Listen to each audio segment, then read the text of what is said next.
നമ്മുടെ ഒരു ബന്ധു കൗൺസിലറോ MLA അല്ലെങ്കിൽ അത്തരത്തിലുള്ള ഏതെങ്കിലും ഒരു സ്ഥാനം നേടിക്കഴിഞ്ഞാൽ തീർച്ചയായിട്ടും ബന്ധുവോ സുഹൃത്തോ ആരെങ്കിലും ആകട്ടെ നമ്മൾ ഉടനെ അദ്ദേഹത്തിന്റെ ആ ഒരു പദവി അല്ലെങ്കിൽ ഏതെങ്കിലും തരത്തിലുള്ള നമുക്ക് ആ പദവി ഏതെങ്കിലും തരത്തിൽ നമ്മൾ പ്രയോജനപ്പെടുത്താൻ നമ്മൾ ശ്രമിക്കും. അത് അങ്ങനെയാണ്. അദ്ദേഹത്തെ വിളിച്ച് എന്തെങ്കിലും ഒരു കാര്യം ചെയ്യാൻ പറയും, അല്ലെങ്കിൽ എന്തെങ്കിലും ഒരു പ്രദേശത്ത് പോകുമ്പോൾ അദ്ദേഹത്തിന്റെ സഹായം ആവശ്യപ്പെടും. അദ്ദേഹം നമുക്ക് വേണ്ട ഒരു പരിഗണന അദ്ദേഹം നൽകും. അത് സാധാരണയായി കേരളത്തിലും ഇന്ത്യയിലും ഒക്കെ തന്നെ നടക്കുന്ന ഒരു കാര്യമാണ്. അത് ഇപ്പൊ ഞാനായാലും ശരി, നിങ്ങളായാലും ശരി, അങ്ങനെയൊക്കെ ചെയ്യും. നമ്മളൊരു ഓഫീസിൽ പോയാലും നമ്മുടെ പരിചയത്തിലുള്ള ഒരാളുണ്ടെങ്കിൽ പെട്ടെന്ന് അത് നമ്മൾ കാര്യം നടത്തും.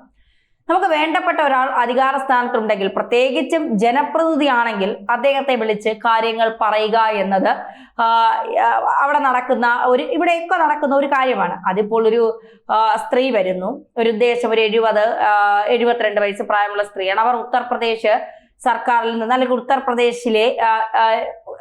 ഉത്തർപ്രദേശിലേക്കാണ് അവർ വരുന്നത്. വാരണാസിയിലേക്കാണ് അവർ പോകുന്നത്. ഗംഗാസ്ഥാനത്തിന് വരുന്നു. ഒറ്റയ്ക്കാണ് വരുന്നത്. കയ്യിൽ ഒരു സഞ്ചിയും ഒരു ചെറിയ ബാഗ്, ഒരു പേഴ്സ് മാത്രമേ ഉള്ളൂ, ഒരു മൊബൈൽ ഫോണും. അവർ വരുന്നു. അവർ ഗംഗാ ഘട്ടിൽ ഇരുന്ന് സ്നാനം നടത്തുന്നു. തിരിച്ചു പോകാൻ ഒരുങ്ങുമ്പോൾ കുറച്ച് യൂട്യൂബർമാർ അവരെ വളയുന്നു. നിങ്ങൾ ബസന്തി ബെൻ അല്ലേ എന്ന് ചോദിക്കുന്നു. അവർ തല കുലുക്കുന്നു. അതെ, ഞാൻ ബസന്തി ബെൻ ആണ് എന്ന് ഉടനെ അവർ പറയുന്നു. യൂട്യൂബർമാർ അവരെ ഇന്റർവ്യൂ ചെയ്യാൻ ഒരു